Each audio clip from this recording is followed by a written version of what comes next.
All right, welcome back to Black News Tonight. Barely a day goes by without news of a black woman athlete being either reprimanded or held to a higher standard than seemingly everyone else. By now, you all know about the U.S. hammer thrower Gwen Berry during the Olympic trials last month. She turned away from the flag and held up her T-shirt with the word activist athlete. Now, she received a barrage of criticism from politicians and pundits, but the question remains, would Gwen Berry be so fiercely criticized had she been white? And earlier in the month, two Namibian sprinters were ruled ineligible to compete in the women's 400-meter competitions at the upcoming Tokyo Olympics due to naturally high testosterone levels. To discuss how Eurocentric standards around body image and other forms of bias work to dehumanize black women athletes, I am joined now by two esteemed guests. Roxanne and Akilah joining me now are Roxanne Jones. She is the CEO of the Push Marketing Group and was also a founding editor of the ESPN magazine. And Dr. Akilah Carter-Francique. She is the executive director of the Institute for Study of Sport, Society, and Social Changes at San Jose State University. Ladies, thank you so much for joining me here this evening.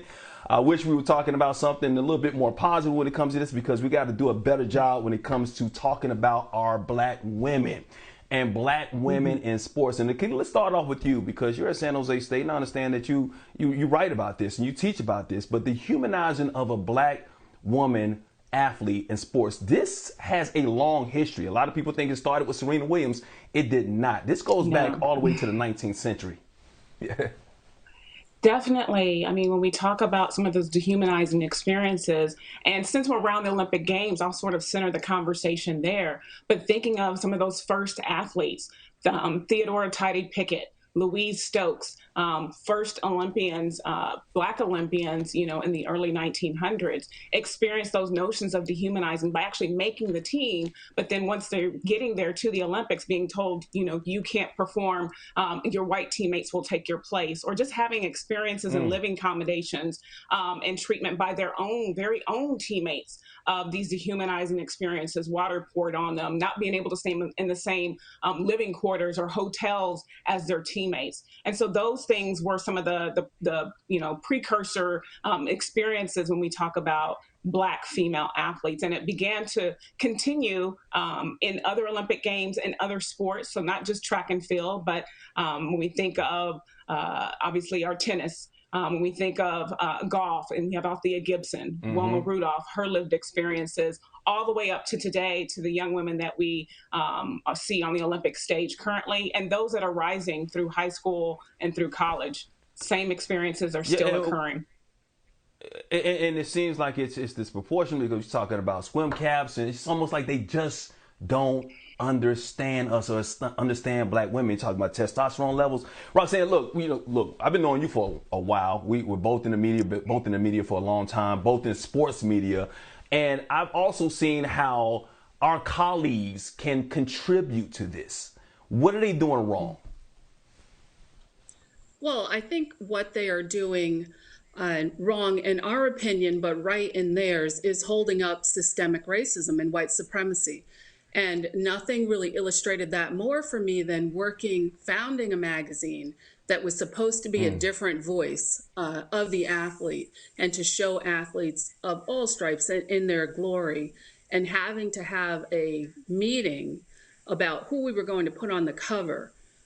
Was it Serena Williams, who was not so pretty, she's a little intimidating, I'm not really sure if she'll sell, or Maria Sharapova, who was losing, didn't have as good of a record, but she was cute and desirable and a great marketing pitch. And to have many times the only Black person in that room with a bunch of white men, maybe one white woman, not even two, and to have to listen to how the arbiters, the gatekeepers really of what a Black female athlete looks like, and her strength and how she can present in this world, and how fierce we are, to be so dehumanized in just that meeting, looking at photographic images, and that's a normal course. And so I say that we know that that's wrong. I knew that was wrong. I always lobbied and argued for, whether it was Serena or Marion Jones or whoever it was at the time, Shamika Holtzclaw, whoever it was,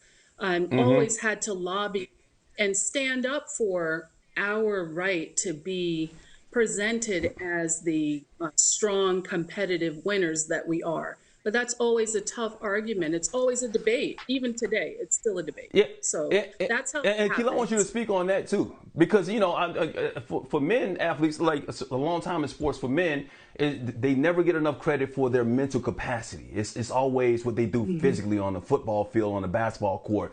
And Roxanne brings out a good point when it comes to women. A lot of times it's like what they can do physically or their athletic prowess, and not how pretty they are, and when they compare to their white counterparts there. That's been an issue that we have to deal with as well.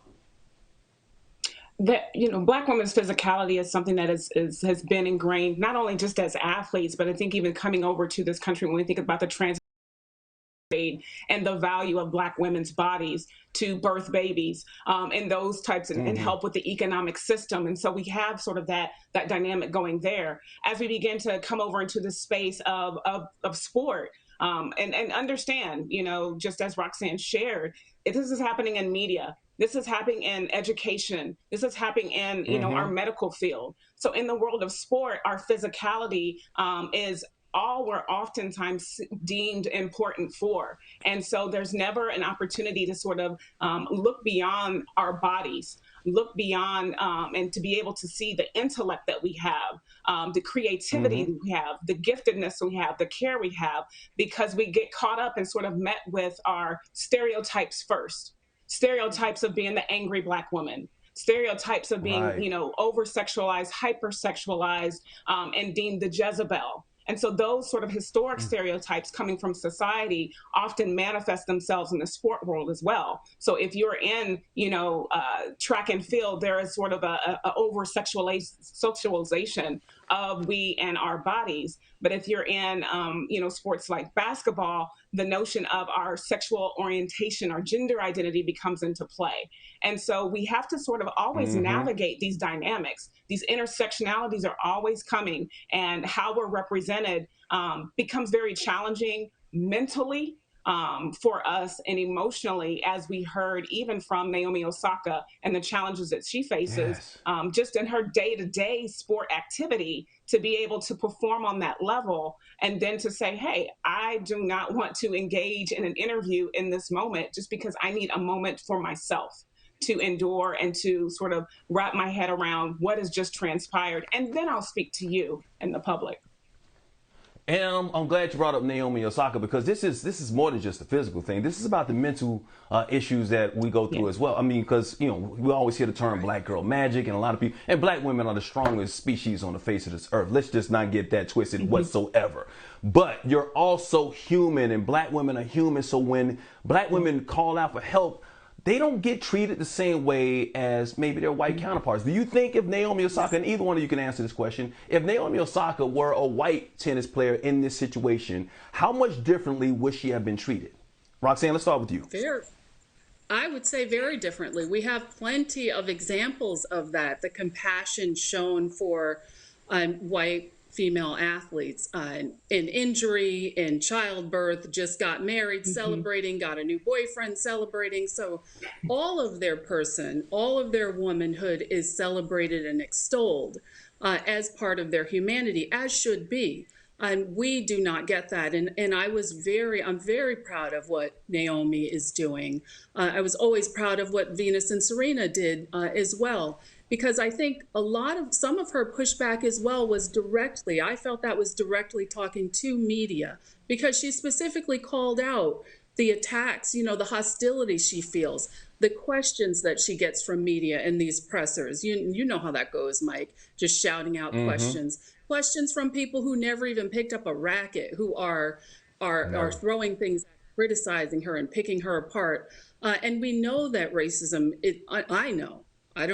I know that there is a deep bias in many of the sports journalism and jobs, you know, many of the people who cover sports, that's just what it is. And I think that Naomi was right to call that out and to say that I really, not only mentally do I need my own moment here, but I need media to be warned that I'm not going to go along with what I've been seeing. This is not acceptable to me. And if you want to deal with me and talk to me, You got to come with more respect for me. And I think that that's brava to her Absolutely. because it's time. We got to support them. Roxanne, Akilah, I'm out of time. I wish I could talk more about this. We will continue this conversation. Obviously, continue to do the great work that both of you ladies are doing, and just continue to be yourself, Black ladies. Be strong. We talked about that, Roxanne. Just speak it. Just be who you are. Strong Black women. We appreciate your time. Thanks for joining me on Black News Tonight. Thank you. Good Thank night. you. Night. All right. Let us know what you're thinking. We want